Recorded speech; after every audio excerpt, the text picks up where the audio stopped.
Cheers, Tim here from Husband Brewing. Just a quick update on a few things.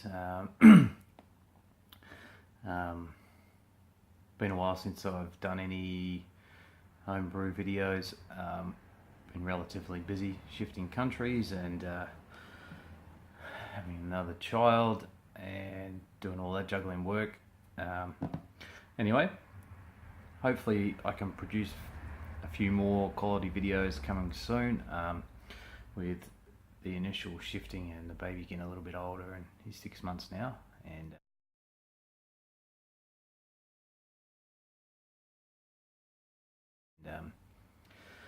hopefully I can concentrate on brewing and doing a few more videos.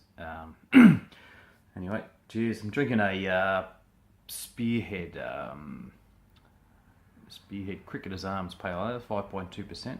Probably one of the nicest commercial pale ales I've had lately, and it's very on a budget sort of price as well. You can get a 10-pack for around $26, so it's not too bad, considering the price of some of the craft beer at the shops that you have to go to.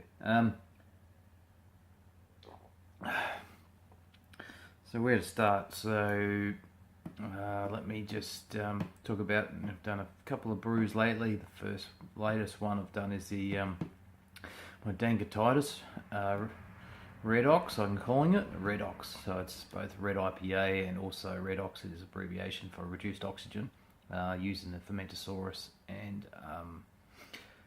trying to do some close transfers and trying to reduce the amount of oxygen that the fermented wort comes in contact with, and see if we can maintain some aromas and some hop flavours, and so they don't fade out too quickly.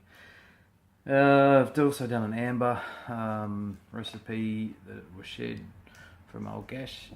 It's come up pretty good. I'm going to send him one. Got one in a courier, so he can give it a try and see how it see what he thinks of the El Dorado I used in that. It's not too bad.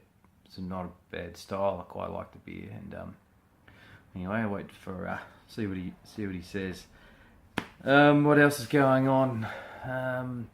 Got to do a Keys build. I've just managed to get a mill that I bought last September. I've managed to get an hour or so to throw a little stand together, and my boys gave me a hand with that.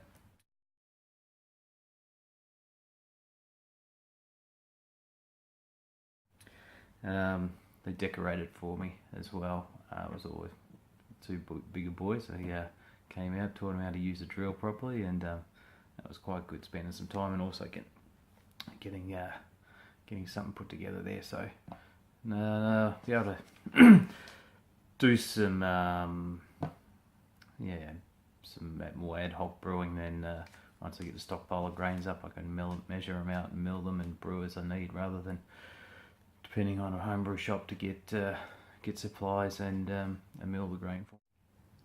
Anyway, I managed to bring a one of my Dankititus. This is the straight out of fermentosaurus, and there's been it won't be any carbonation in this, but this is the final result, the version 2 of the Lord of the Dank competition. So I might just give this a try out now. Basically just brought it over, give it a week or so, and when I first initially smelled it and gave it a bit of a taste, it tasted awesome, but the smell different from one day to the next. I don't know if it was the head cold I had, or maybe it was the Dankititus that gave me Dankititus. So anyway, let's crack this bad boy open and see what she's Can't smell anything, it's no good.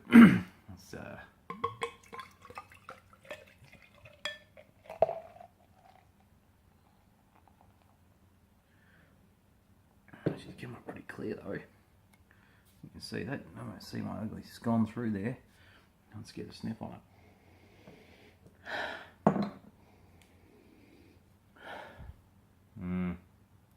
I don't know if this is a contestant winner, but let's warm it up a bit and see what happens. Anyway, I'll let that warm up for a bit.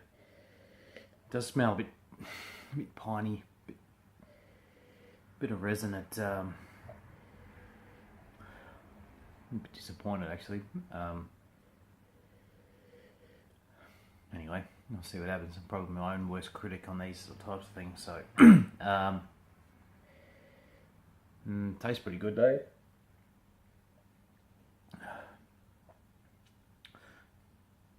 Yeah, it gets better. It gets better the more that warms up. Straight out of the fridge when I opened that before. So, anyway, so we'll see what happens. It's that's it now. That's the entrance. Version 1's all but gone. I think I've got one bottle left of that in the fridge at home. And that was sensational, that first one. So this one, it's not as dry for some reason. I put some cane sugar in it to try and dry it out, and just keep you coming back for more, you know. But it's pardon me.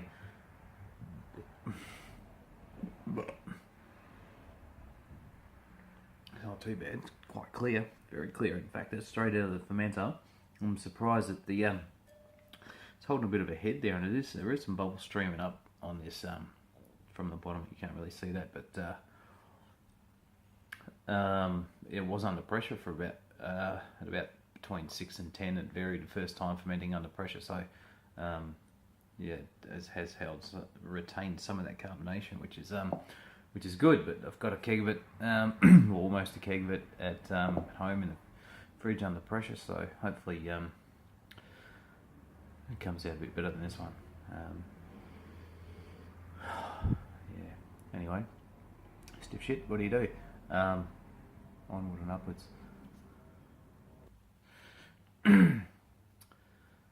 Anyhow, just while I'm here, it's getting better. It's getting a bit more smell coming off that. The more it warms up. But just wanted to say that you know, it's a brew tube community that we're a part of. Such an amazing sort of group of like-minded people, sort of willing to help each other all the time. And yep, I just want to thank everyone, and you know, people that have been subscribing. As people just, I had a look the other day, and there's over 70 subscribers. I thought I had about 30. Just amazed. So thank you for everyone that's subscribed to my channel. And even though I've been quite inactive, life gets in the way, and I'll try and do more of these as I can.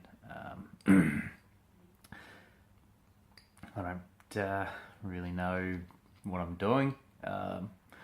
It's a bit of a journey for me, so especially this YouTube stuff, putting myself out there, it's quite it started off as just a bit of a demonstration for my system, and you know, just don't know if I'm doing the right thing or the wrong thing, but anyway, people like what I'm doing, just keep watching, and I'll try to put a bit more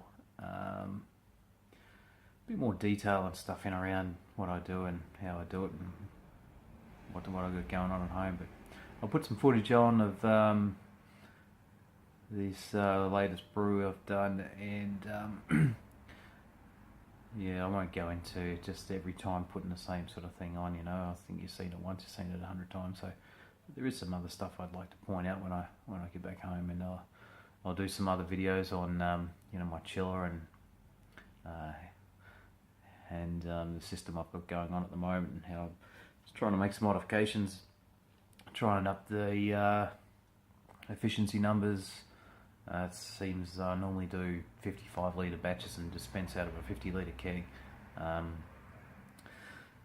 started doing half batches or single batches, and yeah, my efficiency's going way down, so I'm getting around about 60% mash efficiency, which, you know, is over the 80 plus when I do a full batch, so I need to try and work that out, and maybe you just brew bigger batches all the time and be done with it. Anyway, I'll put some footage on. Hope you enjoy it. It's just a couple of bits and pieces of the Fermentosaurus fermenting under pressure and doing the closed transfer. Still quite a lot to learn yet on and getting that right. The first time wasn't without its faults. Had a few spillages. Found a leak in the spunning valve. Repaired that. Trying to get that spunning valve right was a bit tricky. I think I've got that pretty much sorted out now. The gauge itself isn't that accurate, but ballpark figures, I think we're going pretty good. So anyway, I'll leave it there, and I'll catch up the next time I put another video up. Cheers, guys. Take it easy.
Dankititus closed transfer. First time I've done it. Some gas going in here. Out of the CO2 bottle. It's coming off that floating pickup tube there. Out through the beer line. And into the keg. Through the beer outpost. And I've got that pressure relief valve pulled just to relieve the pressure. It's absolutely pissing down outside.